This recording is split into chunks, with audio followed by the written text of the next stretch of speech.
Shalom Bapak Ibu yang dikasihi Tuhan. Kita percaya Tuhan yang kita sembah adalah Tuhan yang baik. Sampai detik ini kita ada semua karena kebaikan Tuhan, bukan karena kekuatan kita. Kita percaya bahwa hanya di dalam Yesus pengharapan yang selalu pasti dalam kehidupan kita. Pagi hari ini kita mau sembah Tuhan, kita mau rasakan hadirat Allah, kita mau rasakan kebaikan Tuhan, kita bersyukur di hadapan Tuhan. Terima kasih Tuhan. Engkau teramat baik dalam setiap kehidupan kami Tuhan. Engkau selalu ada dalam segala musim hidup kami. Kami tahu bahwa hanya di dalam Engkau Tuhan kami memperoleh kekuatan itu Tuhan. Dan kami percaya Engkau yang terus berkarya dalam setiap kehidupan kami. Engkau yang selalu ada dalam setiap kehidupan kami. Terima kasih Bapa buat kesetiaan-Mu atas hidup kami. Hanya di dalam nama Tuhan Yesus. Haleluya. Amin. Terima kasih Tuhan. Terima kasih Bapa.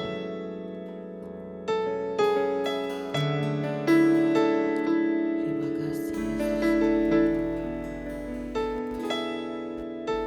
Walau dunia berubah,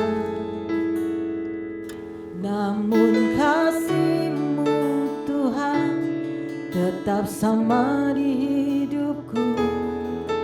Kau setia dalam setiap rencana-Mu. Ku percaya hidupku dalam tangan-Mu.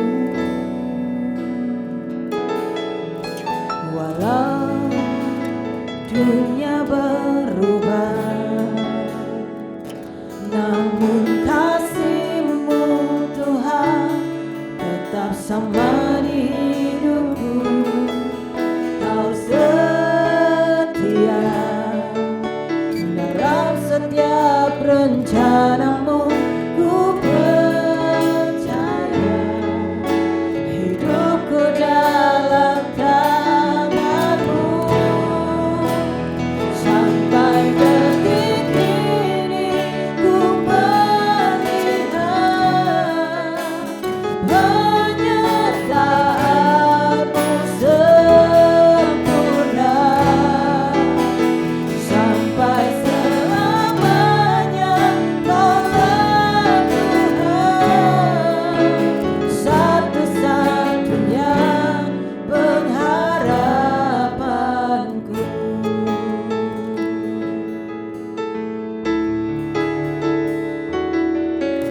Walau dunia berubah,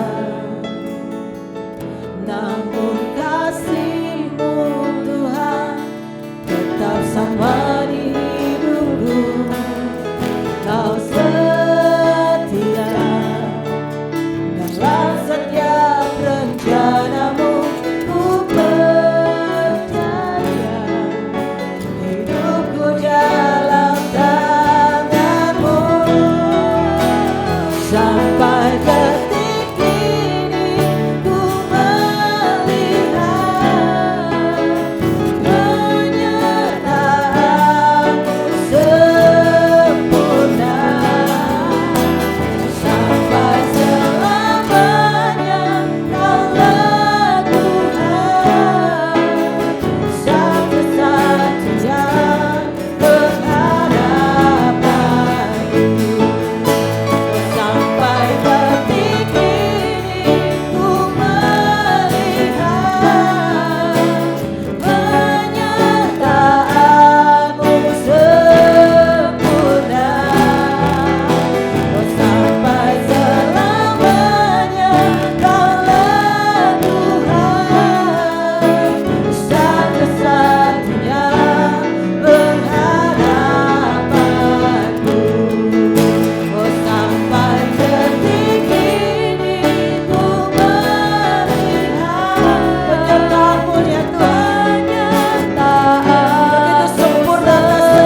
Waktu kami berharap hanya kepada Engkau Tuhan, Engkau tidak pernah mengecewakan setiap kami. Di dalam Yesus selalu ada kepastian. Di dalam Yesus selalu ada pengharapan Tuhan. Terima kasih buat cinta-Mu. Terima kasih buat kasih-Mu atas hidup kami. Terima kasih Tuhan. Kami bersyukur Tuhan. Terima kasih Bapa. Harapanku di dalam-Mu, hanya Kau Yesus kuatku. Ku percaya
dunia tidak pernah memberikan kepastian dalam hidup kami. Kami akan terus percaya, akan terus mengandalkan Engkau ya Tuhan. Setiap janji-Mu dalam setiap hidup kami, Engkaulah perisai dalam setiap kehidupan kami Tuhan. Engkaulah penolong kami yang ajaib Tuhan. Kami terlalu bangga punya Allah seperti Engkau Tuhan. Engkau dahsyat dalam setiap kehidupan kami Tuhan. Engkau luar biasa dalam hidup kami Tuhan. Perbuatan-Mu selalu ajaib atas setiap kehidupan kami Tuhan.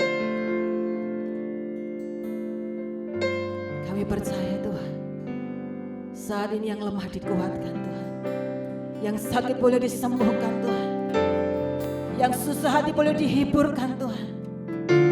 Karena kami tahu bahwa hanya di dalam Yesus pengharapan itu penuh di dalam Engkau Tuhan.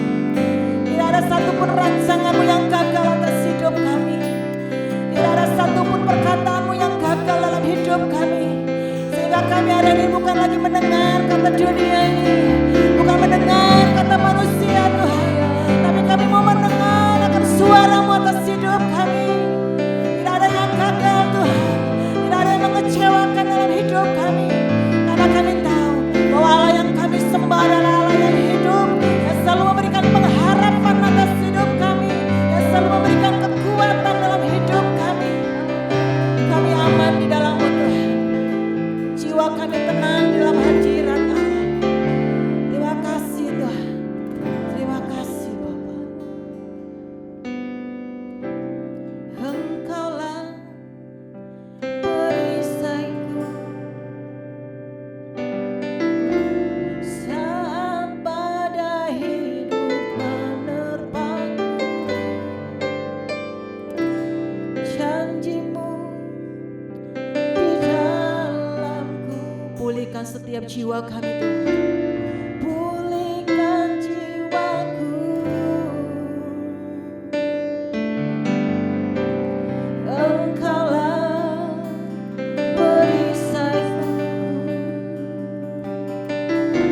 saat badai hidup menerpaku. Janji-Mu di dalamku.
Terima kasih Tuhan, terima kasih.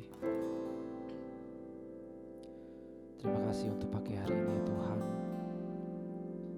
Engkau telah memberikan kasih-Mu, Engkau telah memberikan karunia-Mu ya Tuhan, sehingga kami bisa bangun pada pagi hari ini untuk bisa kami melanjutkan aktivitas kami ya Tuhan Yesus. Tuhan Yesus, pengharapanku hanya di dalam-Mu. Pengharapanku hanya di dalam nama-Mu ya Tuhan Yesus.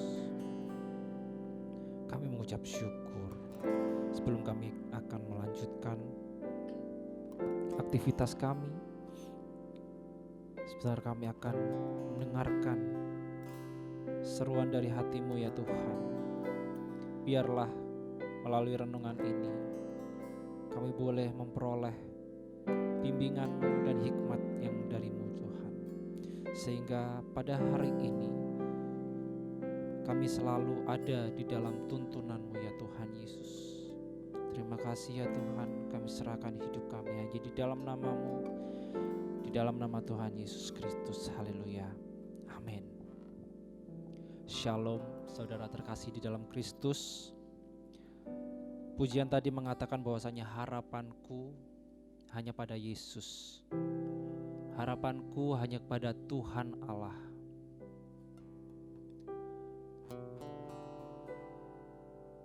Kita percaya bahwasanya sesi kemarin telah mengatakan bahwasanya kita tetap harus bertahan. Di mana walaupun gejolak, walaupun dunia mengatakan A, walaupun dunia sudah menghimpit kita harus tetap untuk percaya. Kita harus tetap bertahan seperti yang disampaikan hambanya waktu sesi lalu. Sehingga nantinya ketika kita bertahan, kita memperoleh yang namanya keselamatan itu. Sebelum saya melanjutkan isi renungan hari ini, saya mau menceritakan suatu kisah nyata tentang anak kecil berumur 8 tahun. Dia mempunyai keluarga dan dia mempunyai kakak. Kakaknya saat ini sedang sakit parah. Orang tuanya pun sudah berusaha dan berupaya mengeluarkan semua jeripayanya untuk mengobatkan kakaknya ini. Akan tetapi pengobatan yang begitu mahal sehingga ekonomi keluarga ini tidak mampu untuk membayar. Sehingga singkat cerita,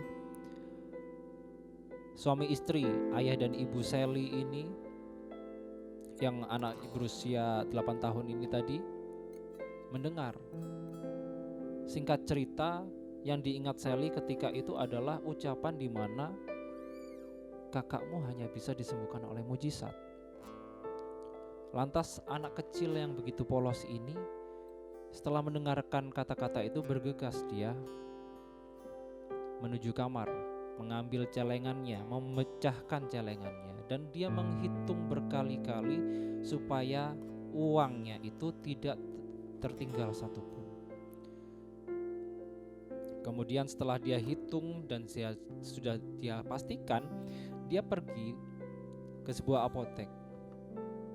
Dia tiba di sana, dia ikut antri dalam antriannya. Kemudian tibalah saatnya dia menghadapi si apoteker. Kemudian si apoteker ini tanya, "Apa yang kamu perlu?" Kakak saya sedang sakit keras. Hanya mujizat, aku mau beli mujizat. Si apoteker ini kaget dan berusaha mempertanyakan lagi supaya memastikan apa yang dia minta. Kemudian dia tanya kembali, "Maaf, apa yang kamu minta?" "Aku ingin mujizat," kata Sally. "Kakakku sedang sakit, ada mujizat di sini." Dengan polosnya dia ngomong. Si apoteker ini singkat cerita mulai kebingungan untuk menghadapi si Sally ini. Kemudian seorang pria berbaju rapi tiba-tiba menghampiri dan jongkok di depan Sally dan mulai mempertanyakan, Mujizat jenis apa yang kamu inginkan? Lalu Sally menjawab, aku tidak tahu. Yang saya tahu, kakak saya benar-benar sakit dan ayah saya berkata, hanya mujizatlah yang bisa menyembuhkan kakak saya. Lantas si baju pria ini mempertanyakan, berapa uang yang kamu punya? Lantas Sally menjawab, $1.11 dengan bangga. Kemudian si pria ini menjawab, wah, sungguh luar biasa, angka yang sangat pas untuk bisa membeli mujizat, katanya. Singkat cerita, si pria yang berbaju rapi ini adalah dokter yang tersohor di saat itu. Mungkin saudara kalau mendengar cerita ini tadi, mungkin ada beberapa dari antara kita pernah mendengarkan cerita ini, cerita yang nyata, bahwasanya pria yang berbaju rapi ini adalah Dr. Carlton Armstrong. Singkat cerita, Dr. Carlton pergi mengikuti Sally dan melakukan pengobatan yang mahal tadi untuk si kakaknya. Singkat cerita, semuanya sudah dilakukan, segala operasi sudah dilakukan dan berjalan dengan lancar. Puji Tuhannya, kakak Sally sembuh. Lantas, apa yang kita dapatkan dari cerita ini? Adalah seorang anak kecil yang mempunyai hati yang begitu lugu dan polos, yang dia tahu hanya mujizat. Dia hanya ingin membeli mujizat. Satu poin yang kita dapat, dia hanya terfokus sama apa yang ingin dia dapat. Dia berharap sungguh-sungguh, dia pergi. Dia tidak mempertanyakan apakah apotek itu menyediakan, enggak. Apakah apotek itu nanti kesulitan atau mungkin harganya mahal. Sally tidak mempertanyakan hal-hal yang seperti itu, melainkan Sally langsung pergi tanpa tanda tanya. Langsung dia pergi ke apotek untuk membeli sesuatu hal yang menurut orang dewasa itu tidak mungkin, tapi bagi Sally itu sangat-sangat mungkin, karena dia dengan polos dan lugunya dia percaya, kalau aku pergi dan aku membawa uang, aku beli. Seperti anak-anak kecil, dia kalau punya uang pengen jajan sama apa, aku minta, pasti dikasih. Nah, itulah mindset dari Sally, yang artinya apa? Dia mempunyai harapan yang begitu besar, dia mempunyai keyakinan yang begitu besar bahwasanya apa yang dia butuhkan itu terjadi. Poin pentingnya di sini adalah si Sally ini mempunyai harapan yang begitu besar tanpa tanda tanya. Nah, kita mulai bahas apa sih harapan itu. Menurut kita pada umumnya, harapan adalah sesuatu keinginan kita, suatu impian kita, yang dimana impian itu ingin terjadi di dalam hidup kita. Secara umum kita tahu bahwasanya aku berharap, aku menginginkan, aku berharap kejadian hidupku begitu lancar, begitu nyata. Kejadian di hidupku ini mungkin kesuksesanmu, sukses. Pekerjaanmu lancar, itulah harapan. Akan tetapi di dalam Alkitab mencatat bahwasanya pengharapan secara Alkitab, bahwasanya segala keinginan kita, segala apa yang kita inginkan dan harapkan itu kita serahkan kepada Tuhan. Dikatakan Ibrani pasal 6 ayat 11, tetapi kami ingin supaya kamu masing-masing menunjukkan kesungguhan yang sama untuk menjadikan pengharapanmu suatu milik yang pasti sampai pada akhirnya. Di garis bawahi di sini suatu milik yang pasti. Kita teringat bahwasanya ilustrasi si Sally tadi menggambarkan dia sungguh-sungguh berharap. Kalau bagi orang dewasa kita nggak ngerti, bahkan itu tidak mungkin kita membeli mujizat, karena kita tahu bahwasanya apotek itu menjual obat, bukan menjual mujizat. Tapi kejadian si Sally ini menggambarkan bahwasanya Sally ini sungguh-sungguh berharap dan mempunyai rasa suatu milik yang pasti, yang dimana Sally pergi dan berharap ketika aku pergi ke apotek, kemudian aku membeli dengan uang yang aku bawa, maka aku mendapat mujizat itu, berapapun itu. Itulah yang Tuhan inginkan. Di mana Ibrani 6 ayat 11 ini mengatakan bahwasanya suatu milik yang pasti sampai pada akhirnya. Kemarin juga dibahas tentang bukanlah lagi kita membicarakan hari ini saja, hari esok saja, mungkin 1 tahun atau 2 tahun atau 3 tahun, tapi sampai pada kesudahannya kita harus bertahan. Di sini juga membicarakan hal yang sama, bahwasanya sesuatu milik yang pasti, harapan kita kepada Tuhan, kita juga mengimaninya dengan sesuatu hal yang pasti itu terjadi dalam hidup kita sampai pada akhirnya. Di sini kita tahu bahwasanya si Sally ini mempunyai harapan yang tersebut. Mazmur 62 ayat 2-3 berkata, hanya dekat Allah saja aku tenang, daripadanya lah keselamatanku, hanya dialah gunung batuku dan keselamatanku, kota bentengku, aku tidak akan goyah. Yang dimana Daud ini telah mengalaminya, dan dia memperoleh iman yang teguh, dan sehingga dia bisa menuliskan kitab ini. Dia memuji Tuhan, dia telah melaksanakan dan telah mengalaminya secara pribadi dengan Tuhan. Dia merasakan bahwasanya pertolongan demi pertolongan Tuhan yang begitu nyata, sehingga dia menjadi hamba Tuhan. Kepercayaan Tuhan, itulah yang dialami Daud. Namun kita kalau melihat sosok Daud, ya kita tahu bahwasanya Daud ini orang yang setia, orang yang tidak bertele-tele. Jikalau Tuhan menyuruh ke sana, dia pergi ke sana. Jikalau Daud disuruh Tuhan untuk melawan, dia melawan, walaupun mungkin kita nggak tahu ini suatu ketidakmungkinan yang dia hadapi. Namun Tuhan selalu menyertai Daud, sehingga dia menuliskan ini, hanya dekat Allah saja aku tenang.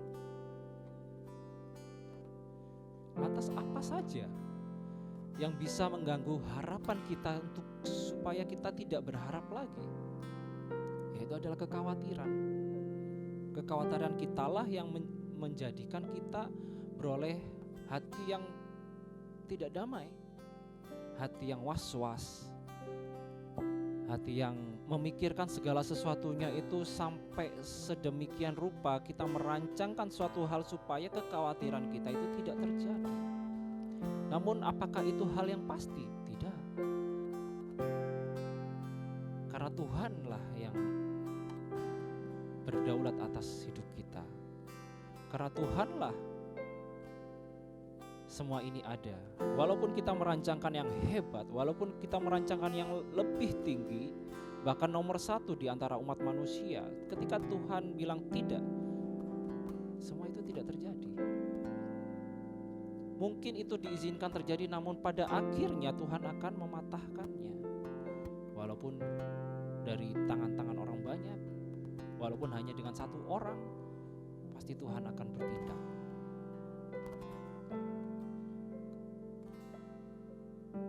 Kekhawatiran adalah sesuatu hal yang mungkin kita inginkan ketika kita punya harapan, ketika kita sudah melakukan sesuatu hal untuk harapan kita, berupaya untuk harapan kita, lantas kita berpikir, bagaimana nanti kalau harapanku ini tidak terjadi? Karena sesuatu hal yang inilah, sesuatu hal yang itulah, karena staf saya lah, atau mungkin karena ekonomi saya lah, atau mungkin karena segala fasilitas yang kita punya itu tidak memadai. Itulah bentuk kekhawatiran. Semisal kita ingin menjadi sukses, atau mungkin anak kita lah ya, anak kita kita berharap bahwasanya anak kita ini ingin lebih sukses daripada kita, maka kita memprogram sedemikian rupa, kita memprogram les private, kuliah di luar negeri, biaya yang begitu mahal, sehingga akhirnya kamu melalaikan waktu untuk Tuhan, berdoa untuk Tuhan.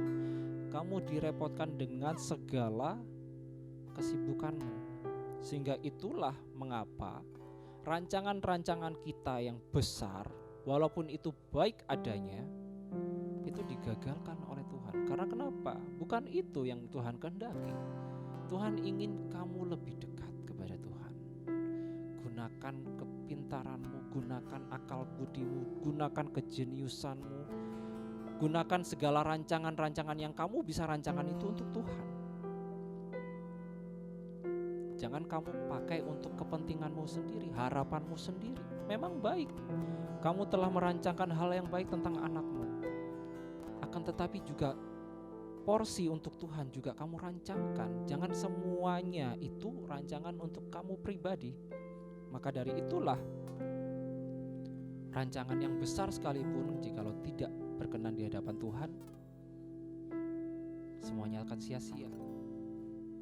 Dan kekhawatiran itu akan terjadi karena harapan-harapanmu mungkin tertolak ya, karena mungkin harapanmu itu salah.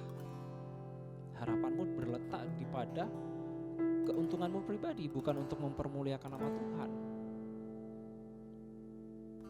Yesaya 55 ayat 8 mengatakan, sebab rancanganku bukanlah rancanganmu, dan jalanmu bukanlah jalanku. Demikianlah firman Tuhan. Itulah makanya kita harus lebih lagi berhikmat, kita lebih lagi untuk dapat mengerti suara Tuhan. Kita dapat mengerti rancangan Tuhan yang seperti apa yang ingin terjadi di dalam hidup kita.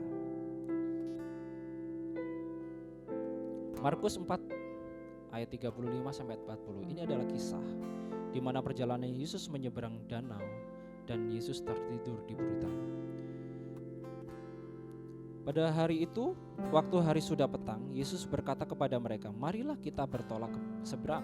Mereka meninggalkan orang banyak itu lalu bertolak dan membawa Yesus beserta dengan mereka dalam perahu, di mana Yesus telah duduk dan perahu-perahu lain juga menyertai dia. Lalu mengamuklah taufan yang sangat dahsyat dan ombak menyambur masuk ke dalam perahu, sehingga perahu itu mulai penuh dengan air. Pada waktu itu Yesus sedang tidur di buritan di sebuah tilam. Maka murid-muridnya membangunkan dia dan berkata kepadanya, Guru, engkau tidak peduli kalau kita binasa? Lalu bangunlah Yesus menghadik angin itu dan berkata kepada danau itu, diam, tenanglah. Lalu angin itu reda dan danau itu menjadi teduh sekali. Lalu ia berkata kepada mereka, mengapa kamu begitu takut? Mengapa kamu tidak percaya? Kisah ini sungguh sangat menarik bahwasanya harapan, ketika kita mempunyai harapan, kita akan menghadapi yang namanya kekhawatiran, itu memang benar. Seperti yang dikisahkan ini. Harapan mereka ketika Tuhan Yesus menyuruh kita, marilah kita bertolak. Maka harapannya perjalanan lancar. Di danau itu tidak ada terjadi kendala apapun sebab Yesus beserta kita. Amin. Akan tetapi selama perjalanan itu apakah kita masih berpegang teguh pada firman Tuhan? Maka diizinkanlah taufan yang sangat dahsyat, yang artinya gejolak permasalahan hidup yang sangat dahsyat terjadi di dalam hidup kita. Sungguh sangat menariknya adalah murid-muridnya ini datang untuk membangunkan Yesus.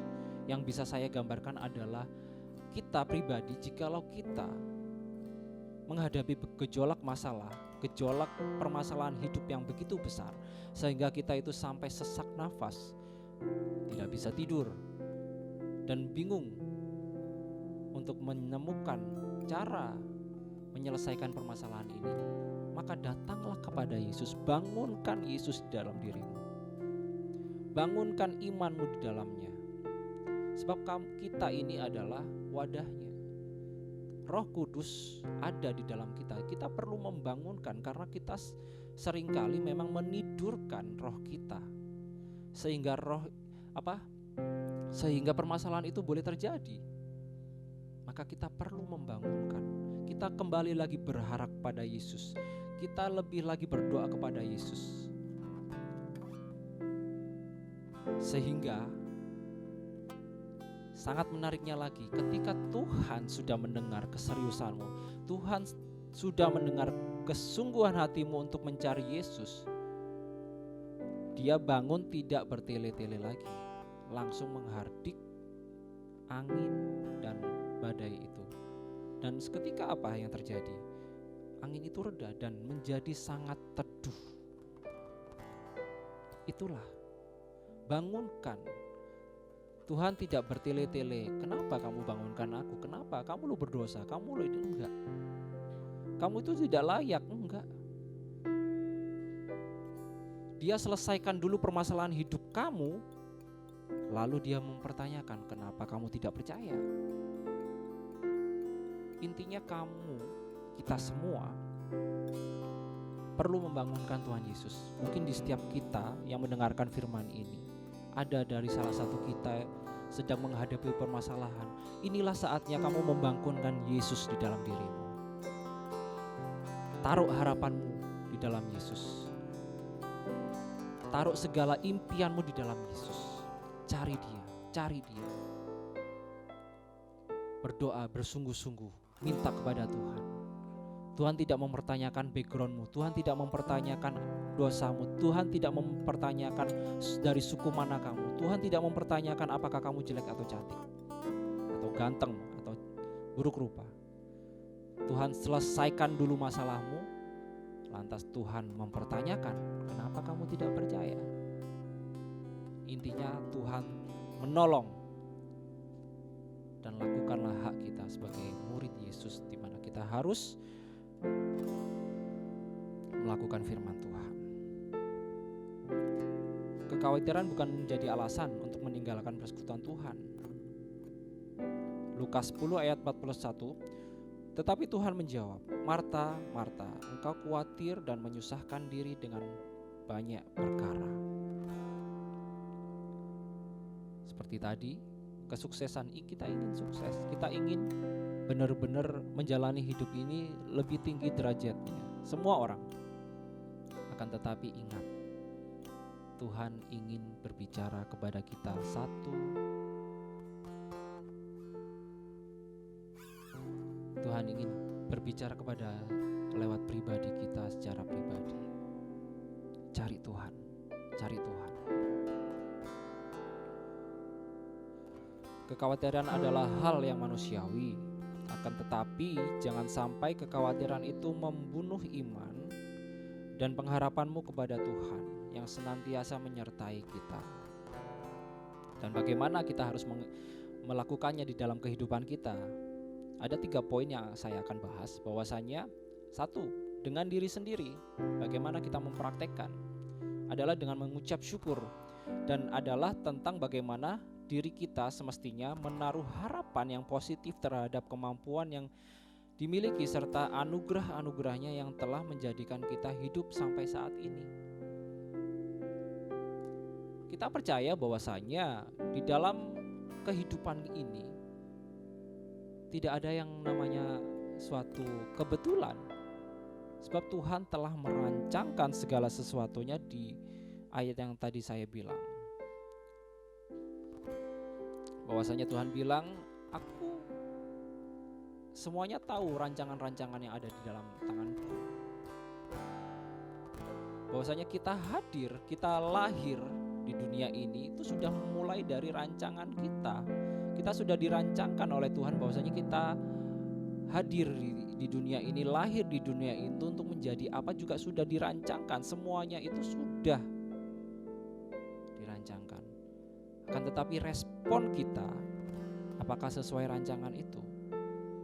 Bahwasanya kita itu sudah dilahirkan dengan normal. Mungkin ada yang yang sedang kekurangan atau mungkin kebutuhan khusus. Itu semuanya rancangan. Mujizat Tuhan, kemuliaan Tuhan akan dinyatakan kalau untuk orang-orang yang berkebutuhan khusus. Kan tetapi kita yang normal-normal ini, apakah kita lebih rendah daripada orang-orang yang berkebutuhan khusus? Mereka itu punya niat juang tinggi untuk membangkitkan potensi-potensi di dalam dirinya. Harapan-harapan yang di dalam dirinya itu mereka gali dan mereka gali. Apakah kita lebih rendah?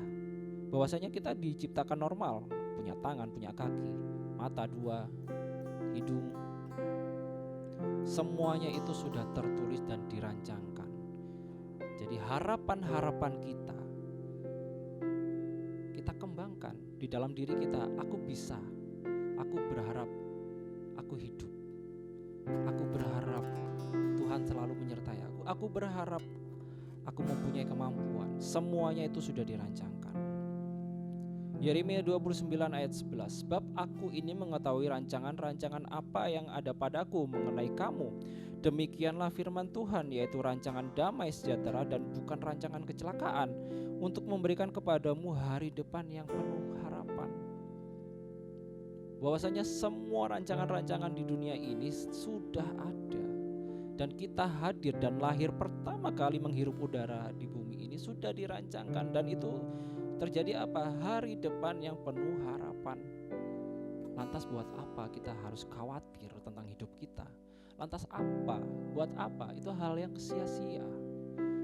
Terus cari Tuhan. Semangat.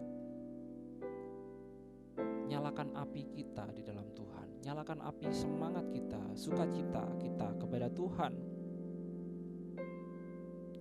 Matius 6 ayat 25.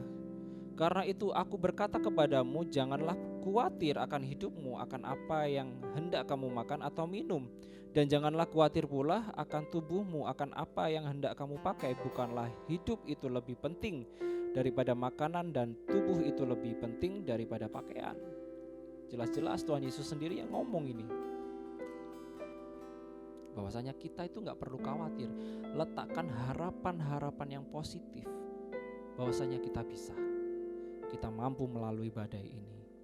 Kita selalu hidup dalam harapan.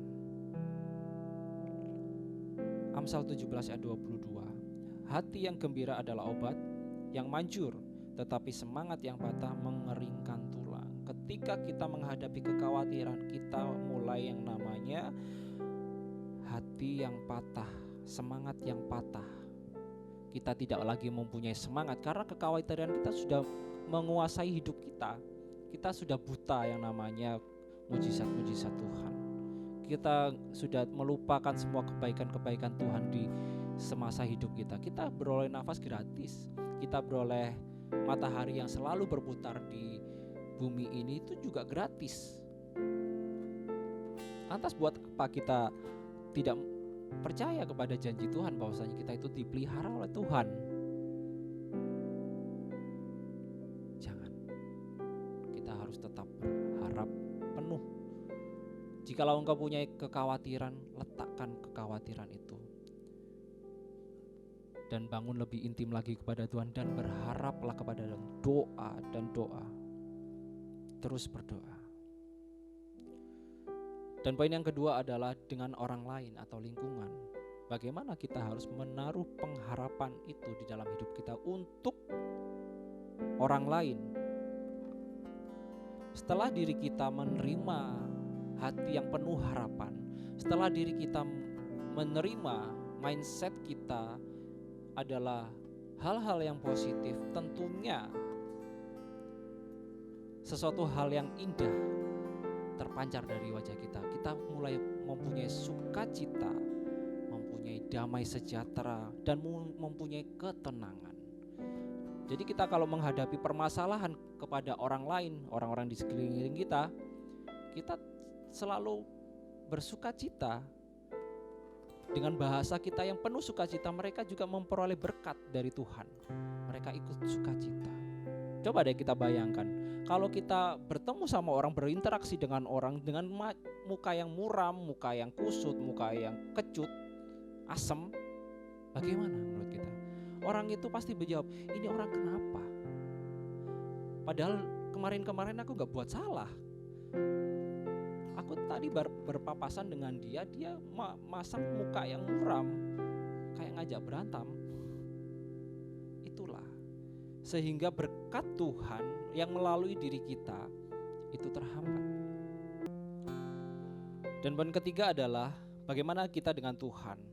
tentunya kita sebagai umat Kristiani adalah kita harus percaya kepada Tuhan dan sepenuhnya beriman kepada Tuhan. Lukas 6 ayat 47-48 mengatakan, setiap orang yang datang kepadaku dan mendengarkan perkataanku serta melakukannya, aku akan menyatakan kepadamu dengan siapa ia dapat disamakan. Ia sama dengan seorang yang mendirikan rumah, orang itu menggali dalam-dalam dan meletakkan dasarnya di atas batu. Ketika datang air bah dan banjir melanda rumah itu tidak dapat digoyahkan karena rumah itu kokoh dibangun. Itulah harapan kita. Jadi kita sebagai sebagai umat Kristiani dan umat Tuhan, kita harus melaksanakan dan beriman kepada Tuhan. Sehingga permasalahan hidup kita, kekhawatiran kita itu kita tidak tergoyahkan, sehingga seperti yang dikatakan Lukas 6 ayat 47 dan 48 ini, kita akan kuat dan tidak goyah menghadapi kehidupan dan permasalahan ini. Tetap berharap. Di dalam nama Yesus kita bisa. Amin. Firman Tuhan, mari kita berdoa. Tuhan Yesus, terima kasih atas pagi ini ya Tuhan. Terima kasih atas suara-Mu ya Tuhan. Engkau telah meneguhkan kami supaya kami berharap lebih lagi dan lebih lagi di dalam nama-Mu. Tuhan Yesus, kami serahkan hidup kami dan kami akan melakukan segala aktivitas kami sehingga supaya nama-Mu dimuliakan atas hidup kami. Tuhan, terima kasih. Kami serahkan hidup kami di dalam nama-Mu, di dalam nama Tuhan Yesus Kristus Allah kami yang hidup. Amin. Tuhan Yesus memberkati.